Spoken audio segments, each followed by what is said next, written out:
Chers amis, bonsoir. Et oui, j'ai un casque sur ma tête parce que je me protège des coups que vous allez me donner, parce que je sais que j'abuse de sortir une review, enfin la review du chapitre 659 aussi tard. Donc je me prends, voilà, ouais, et bien, en plus j'ai pas fait de réaction live, en fait, j'en ai fait vraiment, j'en ai pas fait. Mais de toute évidence, le chapitre ne nécessitait pas de réaction live. Et pour tout vous dire, les amis, franchement, j'ai trouvé, et là on va pas se mentir, hein, c'était un mauvais chapitre. J'ai vraiment trouvé que ce chapitre était catastrophique. Non pas que c'était mal dessiné, ou que ou alors que ce qui se passait à l'intérieur du chapitre était foncièrement mauvais. Non, c'est pas tellement ça. C'est que au niveau de la narration, pour moi, c'est nul. Voilà. Pour moi, ce chapitre, c'est non pas le chapitre en lui-même, mais plutôt ce qu'il révèle, c'est... Et finalement, ça me fait regarder tout ce qu'on a vu en parallèle auparavant à propos de Uryu. Tout ça pour ça, j'ai envie de vous dire. Tout ça pour ça. Bon, j'ai 3 points à dire. 3 points. Déjà, alors pourquoi je trouve ce chapitre mauvais? Tout simplement parce que, premièrement, on a une répétition des situations qui est juste détestable. Franchement, je trouve que la répétition des événements, et je trouve qu'on n'avance pas, enfin, c'est catastrophique. Et la seule manière, et ça c'est mon second point, deuxième point, c'est que la seule manière d'avancer, finalement, c'est de nous révéler un truc qui n'a servi à rien, nous révéler quelque chose sur un mystère, un secret à propos d'un personnage, et finalement qui nous dit que finalement ce perso n'avait aucune chose à révéler d'un vraiment intéressant. Il était effectivement là parce qu'on le pensait, parce que finalement le plan qu'il avait c'était tout ce qu'on avait pu imaginer auparavant, aucune surprise de la part de Kubo, et finalement toute cette hype à propos de Uryu n'a servi à rien. Et donc c'est pour ça, je trouve qu'il y a une espèce d'accélération en rush de l'intrigue. Je trouve que j'ai l'impression que Kubo est en train de sacrifier la potentielle complexité qu'il pourrait donner à son histoire pour, voilà, nous fournir quelque chose de pas très fun finalement au bout du compte, et pas très intéressant surtout. Et également, donc je terminerai là-dessus mon troisième point, les révélations qui sont faites ne sont absolument pas originales. Pour moi, je trouve que ça manque cruellement d'inventivité. Donc premièrement, Ichigo face à Uryu. Et bien en fait finalement voilà, Ichigo se trouve face à Uryu, voilà, et pour la énième fois, Uryu et Ichigo ne se comprennent pas, aucune communication entre les deux, même si, comme je l'ai dit dans la dernière review, c'est vrai, Uryu n'est pas un personnage très communicatif, c'est quelqu'un d'assez introverti et son enfance n'aide pas. On a bien vu dans le flashback qu'il n'avait pas été vraiment éduqué dans le but de communiquer avec son père, donc bon.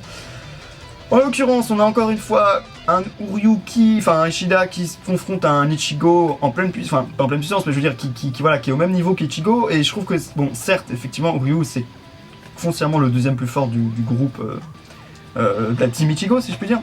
Mais en même temps, je trouve que voilà, c'est Ichigo, à un moment, va falloir... Bon, je comprends que c'est son ami qui n'a pas envie d'aller absolument à 100% contre lui, ça fait beaucoup de sens. Mais je trouve que cette confrontation, ça fait 2 fois qu'on l'a, et c'est la deuxième fois qu'on a exactement la même chose. D'autant plus qu'on a exactement le même truc, Ichigo qui tombe, et en plus on a même Chad qui le récupère. Chad, il ne sert plus qu'à ça. Chad, vous vous rappelez qu'à un moment on avait vu une petite case où Ichigo était tombé, je ne sais plus pourquoi, et ah oui, c'est parce qu'il le pas de je sais plus quoi là, le pas qui leur permet de marcher, c'est pas le shumpo, hein, c'est un technique qui leur permet de marcher sur l'air en fait, avec une espèce de petite plaque de Reiatsu, mais ça ne fonctionnait plus. J'ai pas une tronche trop dégueulasse avec le casque, je m'en fous, je le garde jusqu'au bout. Et du coup voilà, on a encore voilà, Chad ne sert plus qu'à ça, voilà, c'est terminé, il ne sert plus qu'à rattraper Ichigo qui tombe. Donc voilà, je trouve que c'est assez ennuyeux, et surtout là où je trouve la chose la plus ennuyeuse en fait, c'est tout simplement le plan d'Ishida est complètement nul. Enfin, je veux dire, c'est quoi ce délire? Évidemment que Ashvald s'est méfié de Uryu. Et à vrai dire, on s'est tous méfié, enfin, on s'est tous douté que Uryu avait un plan et que c'était pas du tout... Il n'y a aucune originalité là-dedans, je veux dire, moi j'aurais aimé qu'on aille un peu plus avant dans les relations Quincy-Shinigami. C'est vrai que quand même, Uryu a souvent été opposé au Shinigami, même s'il a été allié à Ichigo, et je trouve que c'est dommage, voilà, l'idée que ce soit, bon, l'histoire du Grand Sign Race, ça fait du sens, effectivement, mais je pense pas qu'il soit capable de vaincre Back tout seul, et comme le dit Ichigo, voilà, il n'y arrivera pas, et le fait qu'il pense un seul instant que Ashvald pourra ne pas entendre ce qu'il dit, mais c'est une bêtise, mais Ashvald, non seulement Ashvald est très puissant, Ashvald l'a mis intentionnellement face à Ichigo, et il possède le pouvoir du Almighty pendant la nuit. Et je me dis, mais comment Uryu s'imagine une seule seconde que Ashvat ne sera pas capable d'entendre ce qu'il dit, de comprendre le plan de Ishida. Je veux dire, le plan de Ishida, c'est genre, je vais me sacrifier, mais on sait tous que ça ne va pas fonctionner, parce que Ishida n'a aucune foutre idée de ce qu'il, enfin, comment dire, de ce qu'il fait. Vraiment, je trouve que je suis très déçu de ça. Hein. Je suis très déçu de ça. J'attendais vraiment quelque chose de plus original de la part d'Ishida. J'attendais vraiment que il s'oppose à Ichigo. J'attendais un combat fratricide. Honnêtement, je vous le dis, j'attendais un combat fraternel. J'attendais vraiment ce combat-là. Je trouve que ça nous aurait vraiment apporté de la tension, de l'émotion et du développement pour les deux personnages. Là, on a une confrontation qui est un petit peu, voilà, qui est intéressante, mais sans plus. Une révélation qui est extrêmement, quel est le mot en français? J'allais dire underwhelming, mais enfin, vous voyez ce que je veux dire, qui est... qui ne répond pas à nos attentes, honnêtement.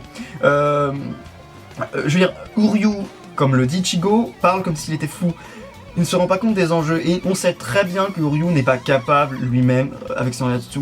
À la limite, oui, il détruira une partie du Varvelt, certes, mais on a vu Chibei contre Joabak, on a vu Joabak contre Yamamoto, on a vu Joabak contre je ne sais plus qui d'autre, enfin...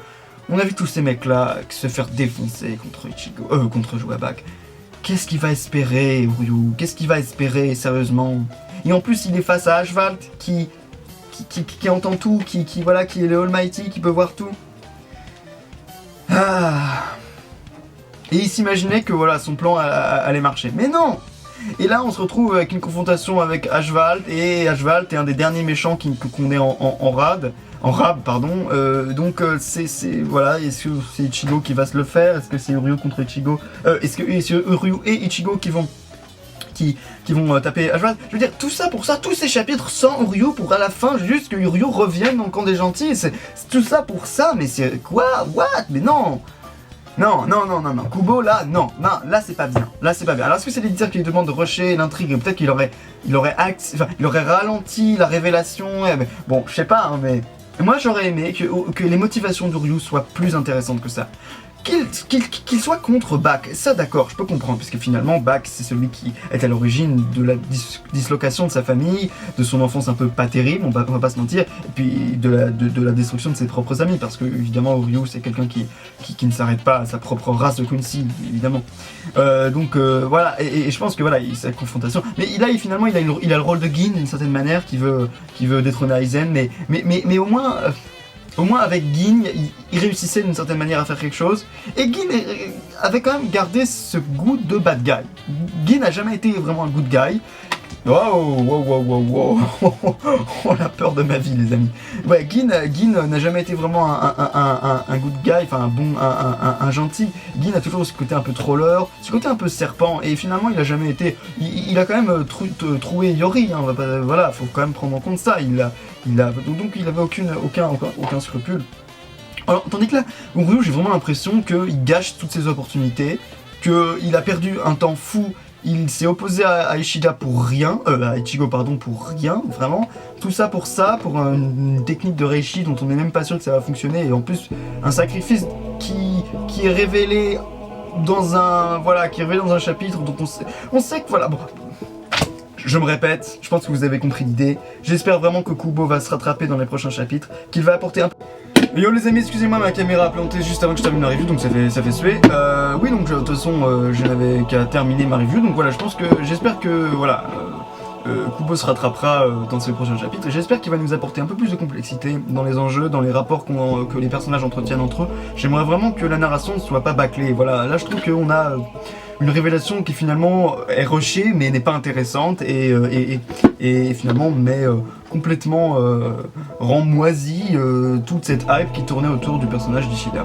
En l'occurrence, voilà les amis, je vous retrouve plus tard, comme vous voulez.